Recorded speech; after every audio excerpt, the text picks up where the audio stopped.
Guys, yep, I'm bald. Yep, I know. I got a haircut. You want to see it? You want to see it? Yeah. All right. Yep. Here's my haircut, y'all. Yep.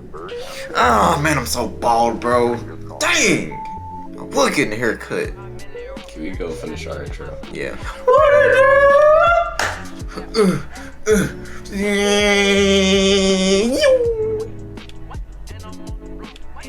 Oh, yes, sir. Okay, that was weak. I should never did that. Wait, who's texting me? Oh, one of my friends texting me. Anyways. Yes, sir. Yes, sir. We're back with another video. Yes, guys, we are back to recording.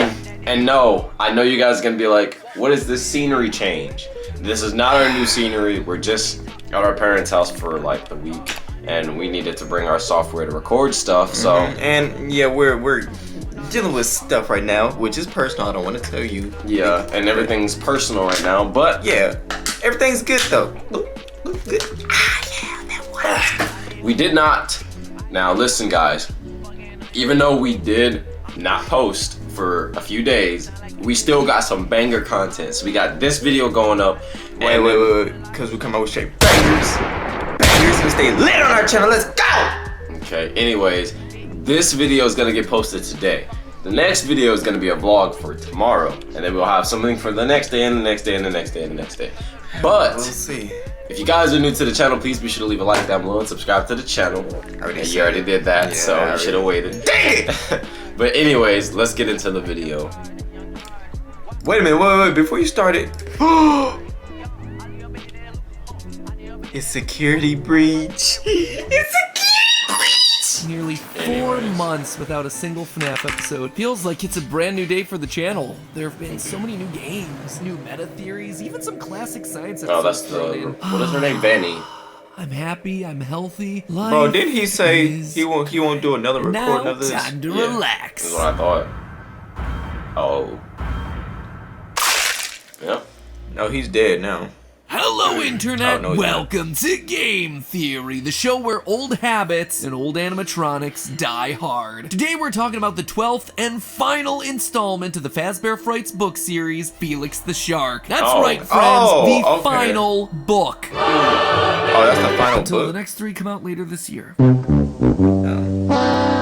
Anyway, let's not think about that and instead focus on Felix. Now, this final book is special. Just like all the others, it too is a collection of 3 short, spooky stories vaguely connected to the wider FNAF lore. But where this one is different is that it's meant to be a collection of cut stories. As the official description reads, quote, stories that didn't make the cut for the first 11 books. Which, okay, they didn't appear in numbers 1 through 11, but still, they wound up getting published anyway as the 12th one. Is that such a big deal? In fact, because they're last, they're probably in the most important position of any of the stories. And while you might assume that they were cut because they were weaker or lesser than the 33 other Fazbear Frights that were produced, it's not really true. You cut the story about an animatronic shark, but you kept the one where a boy turns into a traffic sign. You cut girl solves dead body shoved into animatronic suit mystery, but kept tiny guppy bodies. You cut a security guard named Mike going around collecting haunted FNAF memorabilia, and yet kept Fazgoo. The truth is, we don't really know why these were cut. It could have been a quality thing, it could have been that they confused the lore, or maybe, just maybe, it could have been that they were intentionally designed to set up secret puzzles that we were meant to solve, and those puzzles never got fully realized. Spoiler alert, I think it might have been that last one. I believe that Scott was planning to use this final book as a launching point, the start of a real-world treasure hunt that would have required using the books, the games, even stuff like the coloring book in order to crack. I suspect that this was a riddle so far-reaching and so complex, it would have required the cooperation of FNAF theorists from across the globe. Today, I'm gonna explain the clues that led me to this conclusion, but more importantly, I'm gonna ask you for your help. You see, while I'm reasonably confident this thing was never finished, I'm not sure. I can't be sure unless you all double check for me. A few years ago, I asked for all your help in solving the security logbook, and a day later, we discovered the name of Cassidy. Today, I'm gonna ask you for something similar. I'm gonna take you on a journey through some weird corners of FNAF lore and some loose threads that I see in this new book, and then I'm gonna ask you for the favor I need you to help me either solve this thing once and for all or debunk it. And who knows, Alright, maybe debunk this it. is the push that we need to get the next major answer to the game's lore. But before you help me with the lore, I was wondering if you'd help me in another way. It's time for our newest collection of Theoryware Summertime merch. Theoryware. And as always, you Alright. checking out the items goes a long Look, way to I help know fund you like everything merch, that but we're we're doing trying to over get here through on the this channel. video. This Yeah, thank you. Sorry.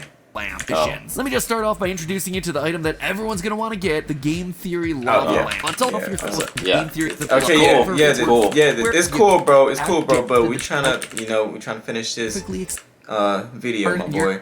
But nah, Head on over copy to- yourself some merch though. Yeah, and our merch our too. Now merch, back yeah, to look, FNAF. In got order it to on now. unwrap the Yeah, secret copy. FNAF ARG, let's start by breaking down the stories in Felix the Shark, shall we? The final story, You're the Band, is probably the most obviously related to existing FNAF lore. In it, a small boy named Timmy becomes obsessed with Because we already everyone's have favorite somebody that pizza already murder have our franchise, merch. Freddy Fazbear's. His mother finds him a strange Freddy mask on the internet and gives it to him for his birthday. After putting it on, Timmy starts to change. He doesn't like the things he used to, he becomes moody and aggressive, he even yells about protecting the others when Granddad walks towards him with a knife. Eventually, Timmy is led to an abandoned Freddy Fazbear's building by a shadowy figure. The whole thing Yeah. gives off some very solid Midnight Motorist vibes. In order to rescue him, his mother teams up with a former Freddy's security guard named Mike.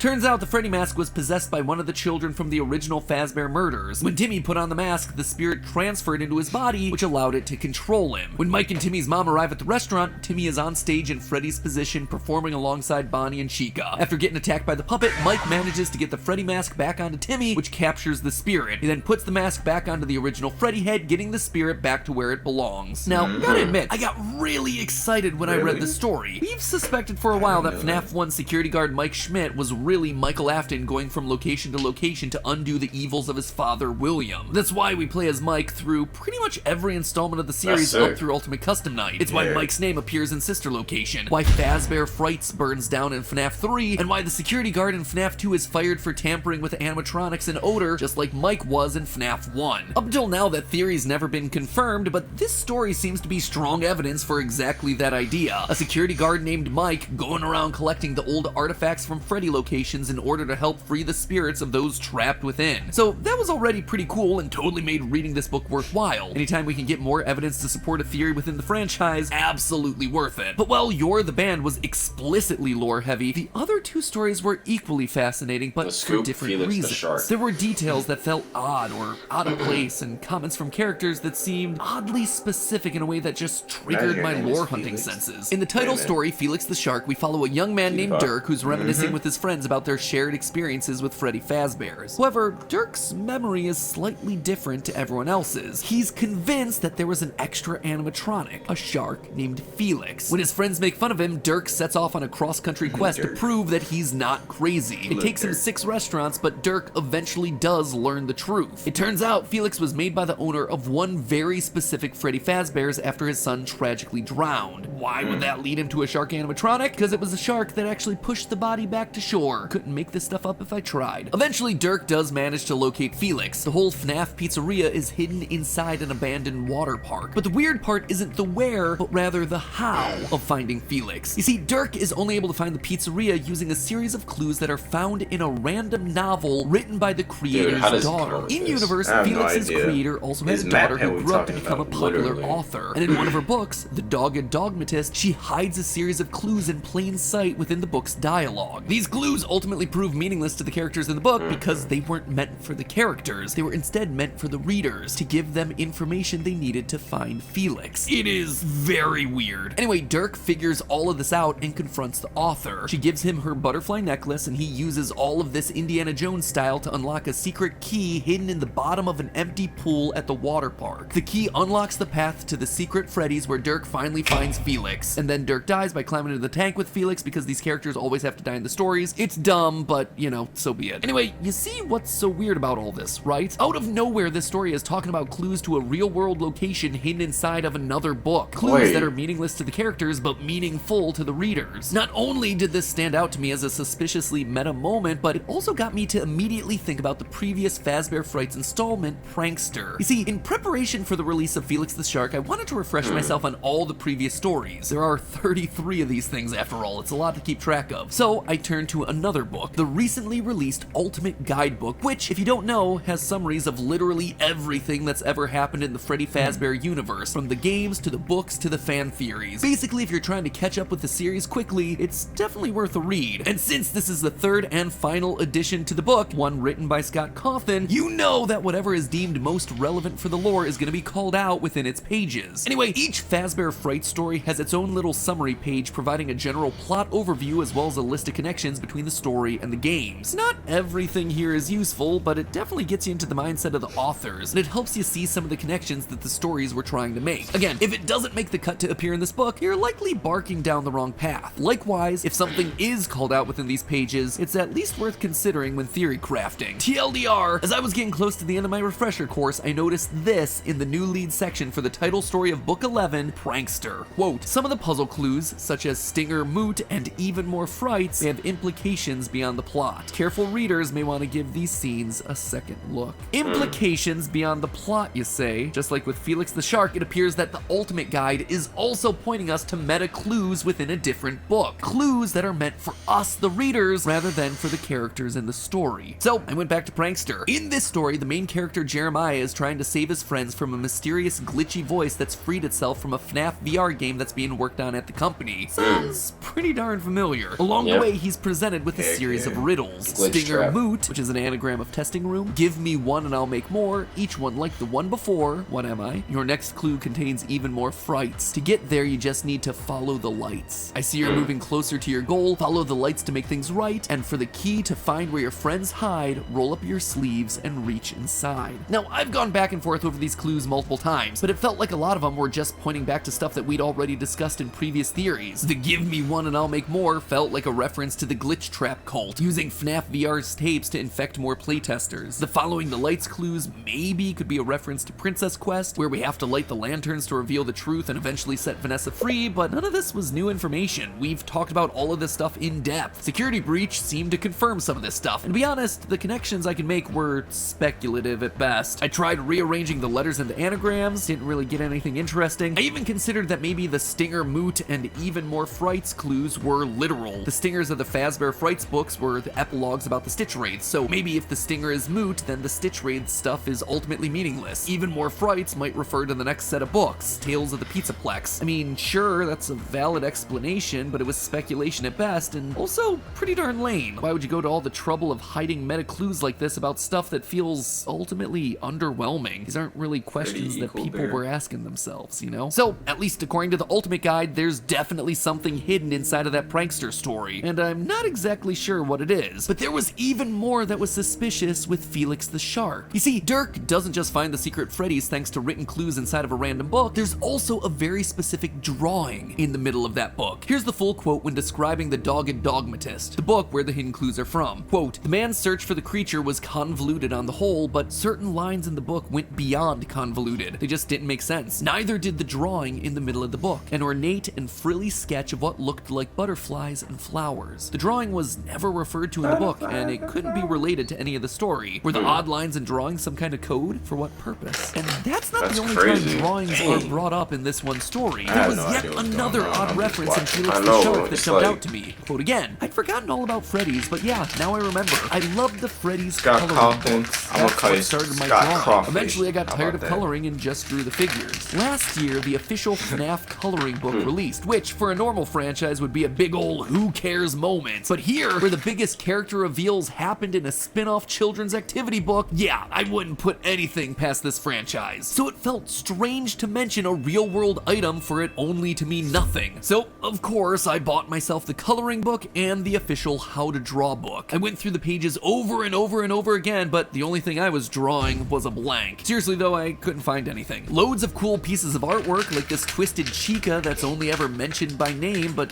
nothing major. I checked with black lights, I heated up a page or two to see if it would reveal some invisible ink. Nothing. Or at least nothing that I could find. And then it hit me. What if this wasn't about solving a mystery within the story, but instead something bigger, something more real? The clues in Dirk's book didn't make any sense until you were in the right place at the right time. This could all be hinting at an ARG, where just like Dirk, if you find the location, suddenly the clues that people had been theorizing about for months start to fall into place. Which leads us to the final story of Felix the Shark, The Scoop. In this story, a young girl named Mandy is an online FNAF theorist. No joke, she even signs off all of her posts by saying, and I quote, "I can't share all my secret facts yet until I solve this game theory." Anyway, Mandy digs through the code of FNAF 3, literally FNAF 3 the game. It is mentioned explicitly, only to discover a hidden picture of a building. She tracks it down and she learns about a real-life missing children's incident. After a few nightmares where the spirit of the dead child appears, she ends up going to the location only to find an old animatronic bear giving off a nasty smell. Surprise, surprise, the kid was inside of there the whole time. Mandy is praised as a hero for finally finding the missing child, and she closes out her blog by saying, quote, "I will probably never know for certain how this mysterious building is connected to the FNAF universe. The only thing I am certain of is if the creator wanted us to know, I think he would tell us." What? Just wow. Feeling a bit attacked, not gonna lie. Though, in my defense, if we waited for Scott to tell us anything, we'd know next to nothing about this franchise's lore. Just saying. Anyway, outside of the heavy references in this story to theorists and the real-world game of FNAF 3, the weirdest thing about this one is that it contains a lot of specific details as to where the events of the story take place. 33 Fazbear Frights in, and no other story in the franchise features this level of detail. The cities, the street names, file names, locations of buildings, details that are seemingly inconsequential to the greater story, and in pretty much every other book would be skimmed over or kept vague. When Mandy finds this mysterious image in the game files, she traces it back to Utah. Yes, the actual US state. This fact is further solidified when Mandy's mom takes her on a business trip to Cedar City, a real city in Utah, to complete the investigation. Now this is where the trail starts to go cold, because what Mandy's looking for is an old cinema on Willowfield Road in Peace Valley, which after a lot of Google searches I can tell you just doesn't exist, at least not in Utah. However, in the story we do learn that Peace Valley is only 15 minutes on highway from Cedar City, so I looked up where you can drive to in 15 minutes from the center of Cedar City, and it turns out there's a very small town just to the south called Canaraville. So I hopped onto Google Street View to check out other details that the book mentioned, like the old cinema, which used to be a pizzeria, as well as having a post office on the corner. Unfortunately, neither of these things seem to exist in Canaraville. They do have a post office, and it's near a corner, but it's more like the middle of the street. And so shy of me buying a plane ticket to go to the middle of nowhere Utah myself, my options were once again drying up. So, okay, but what about the actual game? The game Mandy is playing is specifically called out to be FNAF 3. I wondered if Scott had maybe retroactively put a file into the game that maybe everyone's missed, so I went over to Steam and looked at the update logs, but the game hasn't been updated since April of 2015, and I very much doubt that Scott's been playing a 7-year-long con, especially since Into the Pit, the first Fazbear Frights book, didn't hit store shelves until December of 2019. But Mandy wasn't just playing FNAF 3, it's explicitly mentioned that she's playing the FNAF 3 mobile port. So I took a look at those update logs. Same situation. The game hasn't been updated since February of 2020. Now, we don't know when this story got cut in the 2 years of Fazbear Frights run, so it could have been in existence then, but I'll be honest, I do not have the elite hacker skills to bust open a mobile game to look for the files. And so, just like that, I was out of options, out of clues, out of ideas. I Gotta be honest, I feel kind of defeated on this one. Weeks of looking through these books trying to find something that just wasn't clicking, and yet I couldn't shake it. The whole thing gave me some big Gravity Falls ARG vibes. For those of you who don't know, one of my favorite TV shows of all time, Gravity Falls, did this massive globe-spanning ARG back in 2016. It was a series that was all about hidden mysteries, ciphers, secret codes, complete with a book, much like the survival logbook, that you could buy that contained puzzles and secrets for the fan community to solve. And this ARG, launched after the conclusion of the show, tasked fans of the series from all corners of the map to work together in a quest that would